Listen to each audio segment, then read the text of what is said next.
والطور وكتاب مسطور في رق منشور والبيت المعمور والسقف المرفوع والبحر المسجور إن عذاب ربك لواقع ما له من دافع يوم تمور السماء مورا وتسير الجبال سيرا فويل يومئذ للمكذبين الذين هم في خوض يلعبون يوم يدعون إلى نار جهنم دعا هذه النار التي كنتم بها تكذبون أفسحر هذا أم أنتم لا تبصرون اصلوها فاصبروا أو لا تصبروا سواء عليكم إنما تجزون ما كنتم تعملون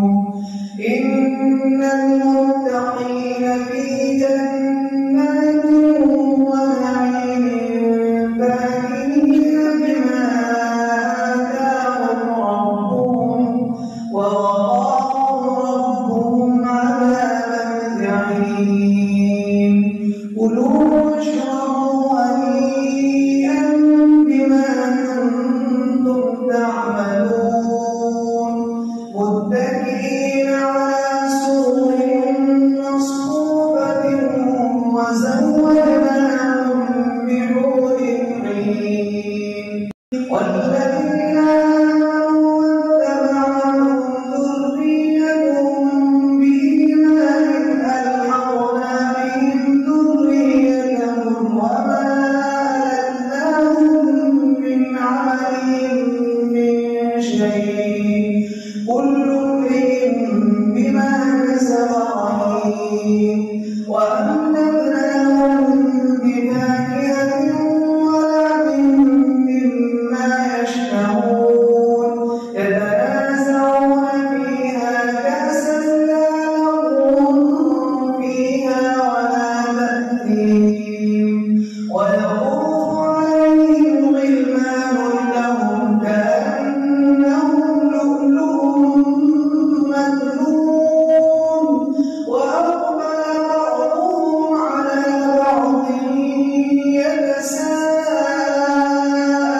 يتساءلون قالوا إنا كنا قبل في أهلنا مشفقين فمن الله علينا ووقانا عذاب السموم إنا كنا من قبل ندعوه إنه هو البر الرحيم فذكر فما أنت بنعمة ربك بكاهن ولا مجنون أم يقولون شاعر نتربص به ريب المنون قل تربصوا فإني معكم من المتربصين الله أكبر سمع الله لمن حمده الله أكبر الله أكبر الله أكبر الله أكبر الحمد لله رب العالمين الرحمن الرحيم مالك يوم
هو